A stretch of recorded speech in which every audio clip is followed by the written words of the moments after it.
퇴근을 해서 뭘 하려고 하면은 밥 먹고 씻고 나오면 9시가 되거든요. 주 4일째가 된다거나 하면은 하루를 좀 더 저를 돌볼 수 있는 시간이 많아질 거고, 당장 정해진 업무량이 있고 그걸 주 4일 안에 끝내야만 하는데 현실적으로 그게 가능할 일일지는 좀 미지수라고 생각하고 아직은 엄청 큰 시기상조라고 생각해서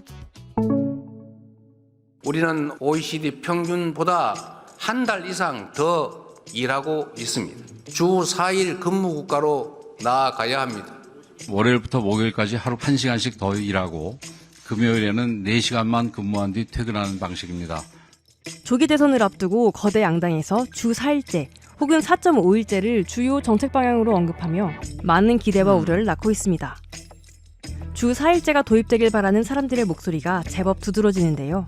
최근 조사 결과 직장인 10명 가운데 8명이 주 4일제를 긍정적으로 여긴다고 답변했고 주 4일제를 찬성하는 사람 10명 중 6명은 임금이 줄어도 받아들이겠다고 답했거든요. 병원을 가거나 은행을 가거나 이럴 때는 반차 아니면은 점심시간 뭐 그런 식으로밖에 못 가니까 좀 주말이 정말 그냥 집안일을 하거나 그러면은 벌써 일요일 밤이고, 사실상 직장인들이 그냥 앉아서 있는 시간도 많잖아요. 그 시간에 온전히 집중을 해서 주 5일 하는 거랑 똑같은 능률이 나온다고 하면은 오히려 주 4일제가 더 맞지 않나. 해외에서는 이미 주 4일제를 도입했거나 앞으로 도입하려는 움직임이 활발합니다. 주 4일제를 시범 도입한 일부 국가에서는 근로자들의 정신적, 신체적 건강이 개선되었을 뿐 아니라 업무 생산성도 향상된 것으로 조사됐죠.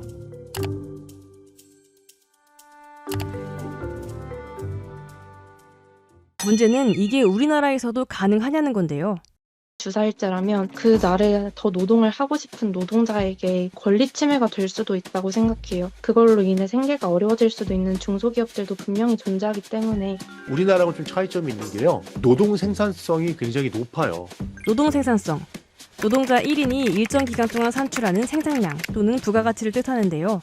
간단하게 말하면 노동의 능률을 말합니다. 한국의 시간당 노동 생산성은 2023년 기준 51달러. OECD 37개국 중 33위로 하위권을 차지하고 있죠. 노동 생산성이 충분히 향상되지 않은 채로 법으로 주 4일제를 강제하게 되면은 기업의 생산 차질은 물론이고 매출이라든지 이윤에도 큰 부작용이 작용할 수밖에 없다는 것이죠. 기업 입장에서는 임금을 삭감할 수밖에 없다는 주장을 내놓을 수밖에 없거든요. 노동 생산성 제고와 동시에 노동 문화를 좀 개선을 해서 장시간 노동 관행을 개선해야 된다는 것이 제일 중요한 요소일 것 같습니다. 그러나 다른 해석도 있습니다. 노동 생산성은 분자가 총 생산량 그리고 분모에 해당하는 게 노동 시간이에요. 그러니까 노동 시간이 작을수록 생산성이 높아지는 거죠. 그 얘기는 즉 한국은 그냥 노동 시간이 긴 거예요. 그러니까 당연히 생산성이 낮죠. 노동 효율이 낮아서 그런 결과가 나오는 게 아니라 우리가 근무한 시간이 너무 길다 보니까 그런 결과가 도출되는 것이다. 그렇게 볼 수가 있겠죠. 그런데 여기서 드는 한 가지 의문점. 과거 주 6일제에서 5일제로 바뀔 때에도 지금처럼 우려가 많았지만 결과적으로 잘 정착했잖아요. 그때랑 지금이랑 특별히 다를 게 있나요? 주 5일제를 논의했던 시기 같은 경우는 1990년부터 2000년이고요. 실제 시행한 건 2011년이잖아요. 경제 고성장기였고 노동력도 굉장히 풍부했습니다. 현재 같은 경우는 저성장 시대고 인구 절벽으로 기업이 인건비 부담도 굉장히 크고 인력난의 우려도 있는 상황입니다. 과거와 환경이 많이 달라졌기에 더더욱 주 4일 근로제가 필요하다는 시각도 있는데요.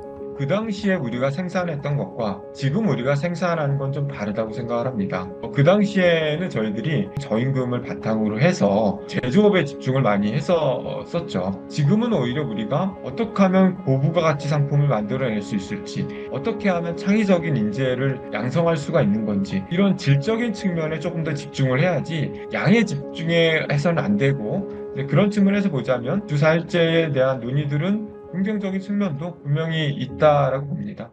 사실 이미 주 4일제를 도입한 국내 기업 사례도 제법 있습니다. 경기도 일자리재단은 작년부터 임금 삭감 없는 주 4.5일제를 시범 도입하고 있고요. 삼성전자와 SK하이닉스, 포스코 등 일부 대기업에서도 제한적인 주 4일제를 시행하고 있죠. 반면 종합교육기업 에듀윌은 무려 2019년 임금 삭감 없는 주 4일제를 전면 도입했다가 다시 주 5일제로 돌아간 독특한 사례로 볼 수 있는데요. 애들의 주 4일제 철회는 단순히 제도 자체의 실패가 아닙니다. 이건 외부 환경 악화거든요. 이 자격증 시험 시장이 축소가 되면서 매출액이 감소세로 돌아서게 된 것이죠. 주 4일제의 지속 가능성은 기업의 경영 여건에 크게 좌우된다는 겁니다. 산업의 특성상 주 4일제 도입이 어려운 경우도 있을 텐데요. 그 간극은 어떻게 조절할 수 있을까요? 서비스에 일하시는 분들이라든지 아니면 특히나 제조업은 어렵습니다. 아예 주 4일제를 누릴 수 없는 그런 노동자들이 우리 사회에 존재한다라는 사실을 좀 기억을 해야 될 것 같고요. 주 4일제를 누리는 사람들에 비해서 더 뭔가 혜택이 필요한데 그 혜택이라는 거는 금전적인 보상일 수도 있고요. 주 4일제에 대해 의견 차이는 있지만 공통적으로 공감하는 건 우리나라의 근무 시간은 너무 길고 점차 줄여가야 한다는 점입니다. 현재는 AI하고 자동화 기술들의 발달로 인해서 업무 효율을 높일 수 있는 여지가 과거보다 상당히 많습니다. 요구에 맞게도 어느 정도 맞출 수 있지 않을까. 주 4일제나 4.5일제를 하는 회사 측의 주요 동기는 좋은 인재를 유치하기 위함입니다. 점점 기술이 발달을 하고 고부가가치 상품으로 세계 시장에서 경쟁을 하기 위해서는 창의적인 인재가 절대적으로 필요한데요. 주 4일제나 4.5일제를 하고 있는 기업들을 발굴하고 소개하고 또 그러한 기업들을 정부가 적극적으로 좀 지원을 한다 그러면 확산하는데 상당히 도움이 되지 않을까? 말도 많고 걱정도 많은 주 4일제. 여러분은 어떻게 생각하시나요? 댓글로 여러분의 의견을 들려주세요.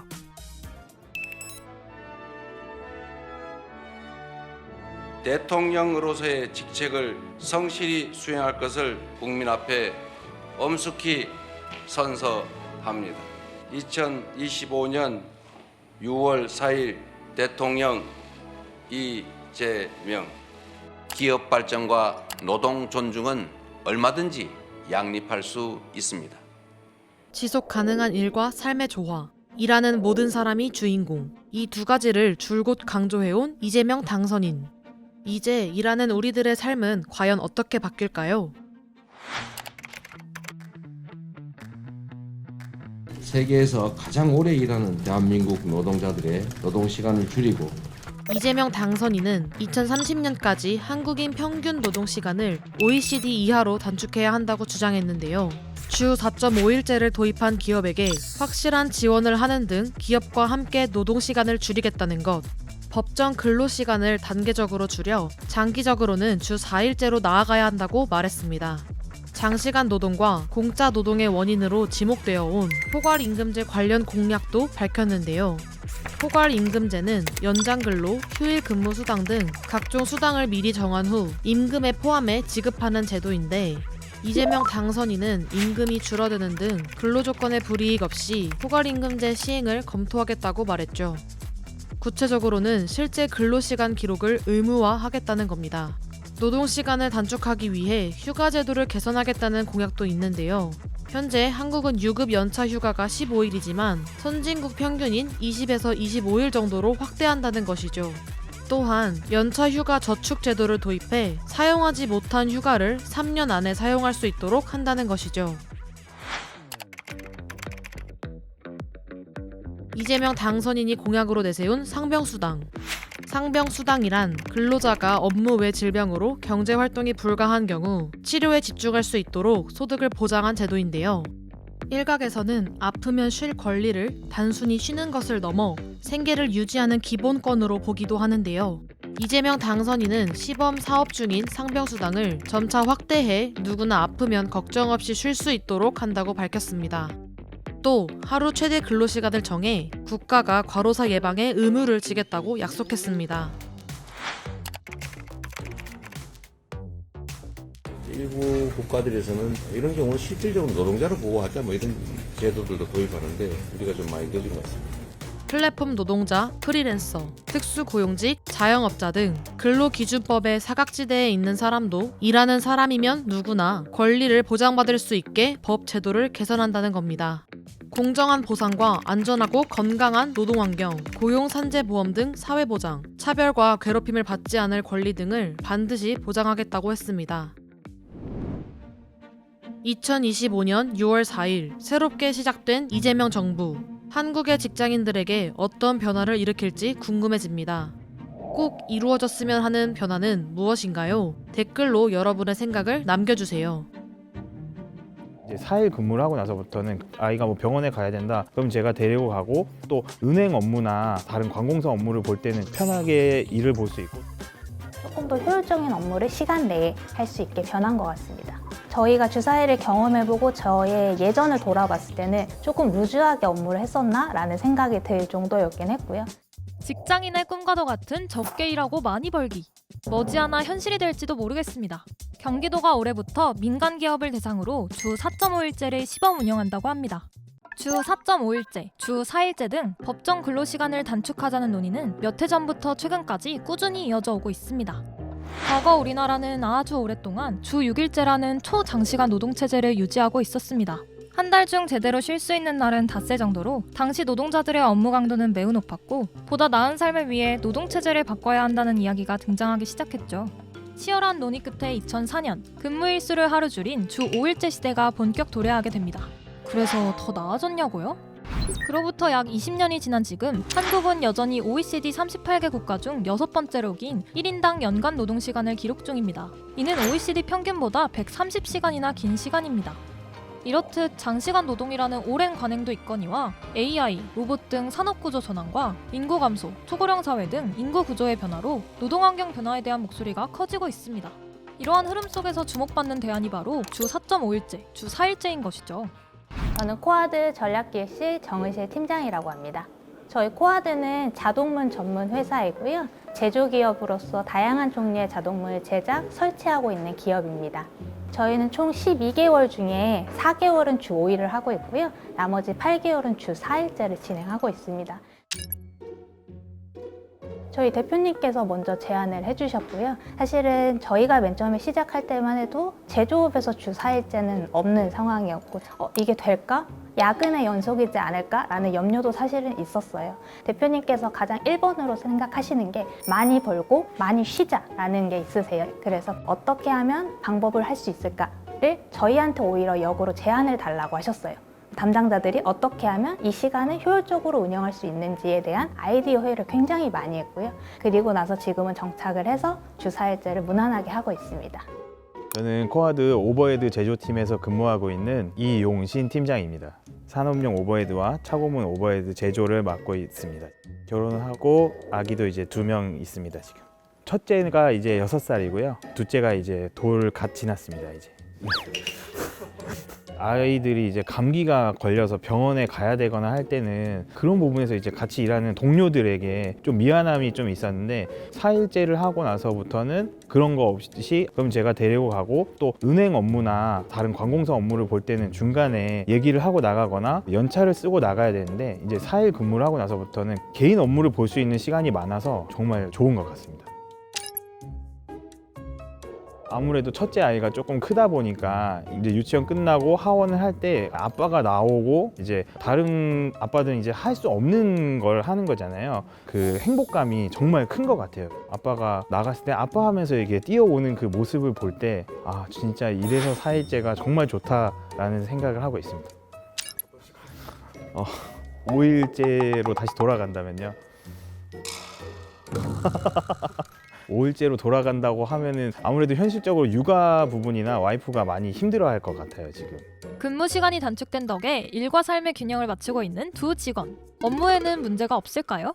처음엔 저희도 자충우돌이 많긴 했는데 결제 체계가 한 3-4단계는 최소 있는데요. 그 결제 단계도 굉장히 축소를 했고 저희 부서 같은 경우는 AI 프로그램을 적극 활용해서 최소한으로 좀 줄이고 이제 주사일을 해보니까 알게 된 거죠. 저의 예전을 돌아봤을 때는 조금 루즈하게 업무를 했었나? 라는 생각이 들 정도였긴 했고요.